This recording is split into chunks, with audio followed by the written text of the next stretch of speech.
Hello, everyone, and welcome back to Potty Plan Entertainment. My name is Chris, and in case you don't know, I review movies and I rank them on a scale of 0 to 100 in increments of 5. Before I begin my review, I want to show you a couple things I got today.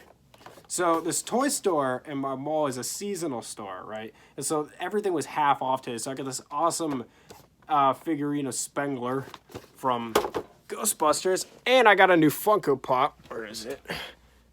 Where is she? Anna from Mortal Engines to go right over here next to Hester. And that's pretty much it. Okay, now let's get on with the movie review. So, I'm going to be reviewing Monster Hunter. Now, this movie came out last December, right?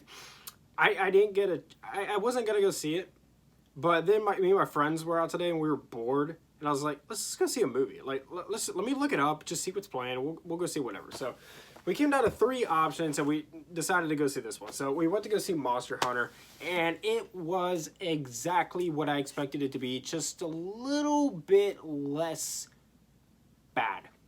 I enjoyed it a little bit more than I thought I would. I was a little surprised, but yeah, it's not that great. But, I mean, it is what it is, you know. All right, so we'll talk about it. So, Monster Hunter came out in 2020, and it stars Mila Jovovich, or however you say it, Tony Jaa, and Ron Perlman. It was directed by Paul W.S. Anderson, and is produced by Howard Chen, Edward Cheng, and Hiro Matsuoka. And this movie tells the story of a U.S. Army Ranger who is out in the desert with her team, and they are sucked through a portal into a world of monsters. Her team dies, and she is there to fend for herself and to try and escape. And then she meets a person from this world who she starts battling with her first, but then he begins to help her out. And so, not that great of a movie. But then again, how can you expect much from Paul W.S. Anderson? I mean, he's never really made a good movie before. You know what I mean? He makes these... He basically does whatever he wants to do, and he doesn't care what anyone has to say about it. It's so... He doesn't make good movies, and if he took constructive criticism, or he paid attention to, I don't know, this movie, he could make fantastic movies. But no, he just sort of does his thing, and I guess I respect him wanting to do his own thing, but it's just... his thing is not good. Anyways, so let's get into my pros with this movie first before I get into my cons. So the special effects are really good.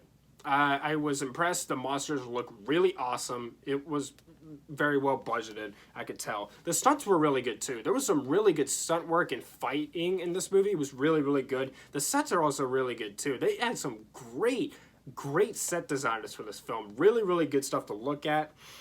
And a lot of this movie takes place in the desert, and so when the movie finally leaves the desert, it's really refreshing to see a change of scenery, even though it goes back to the desert after that. That's really my only pros with the movie. So let's get into my cons. So one thing I don't like about this, and this was probably my biggest con with this, is why does this movie take place in our world? Why is our world involved? I've never played the Monster Hunter games, but I know that they don't have anything to do with our world. It's a fantasy world that has nothing to do with us. And they did the same thing with, where is it? They did the same thing with this movie. Now, this movie was absolute trash. This was even way worse than Monster Hunter. But it incorporates modern... The movie, the Assassin's Creed thing, it takes place like hundreds of years ago. But with this movie, they incorporated today into... See, look, modern day, and then, like, centuries ago. Like, why would they do that? Nobody wants to see modern day stuff. People want to see this time period, not this time period.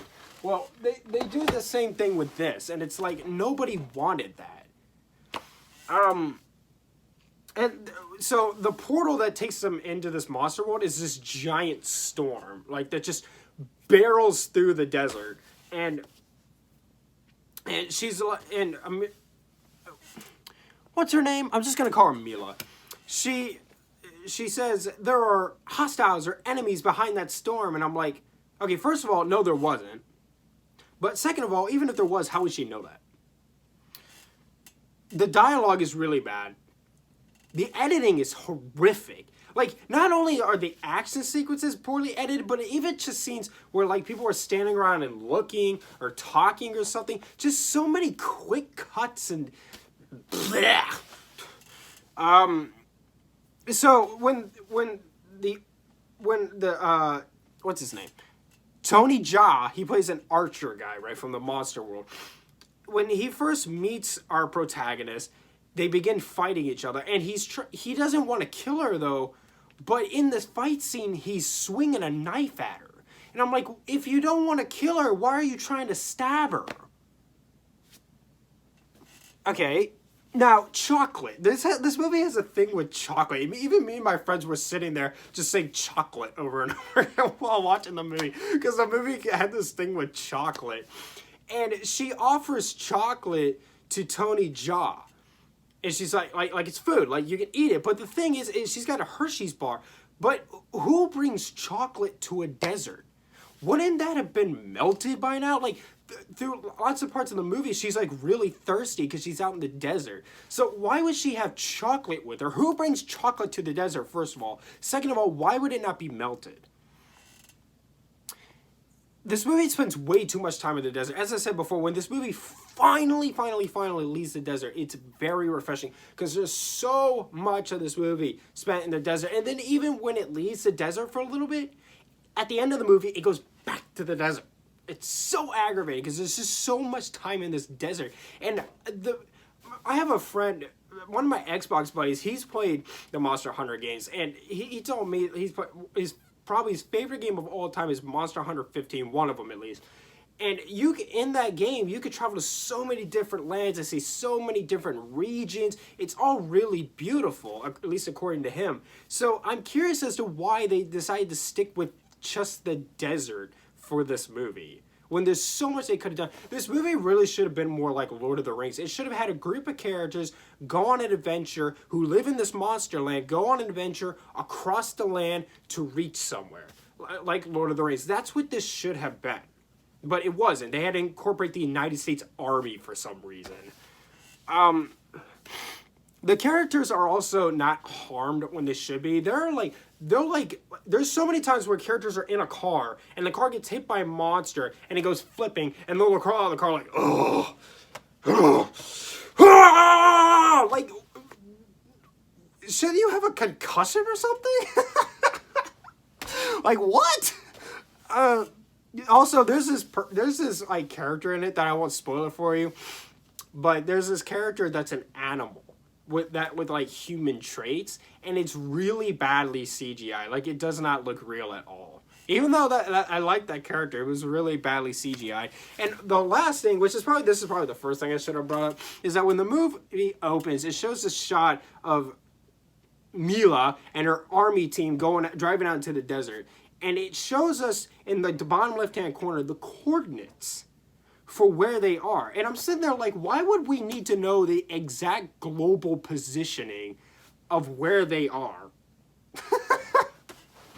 Look, this is exactly what you expect it to be. Do not go into high expectations, but it is enjoyable. If you go in this with low expectations, just wanting to shut your brain off and have a good time, you will, but you also won't be thinking about it 5 minutes later. So it's all right, you know. I mean, I enjoyed it, even though it was so stupid and had so many problems. I'll never watch it again, and I'll never buy it, but it entertained me for its hour and 40 minutes, you know what I mean? So I'm going to give Monster Hunter a 60. That looks like a 20, but it's a 60. A 60. Very just average score. I enjoyed it, even though it was really bad. Anyways, thank you so much for watching. Subscribe to Pirate Player Entertainment for more. Hit the like button. Leave movie review suggestions. Turn international the pressure. Down in the comments down below. Follow me on Instagram at Pirate Player Entertainment for channel updates and much love. Thank you for watching.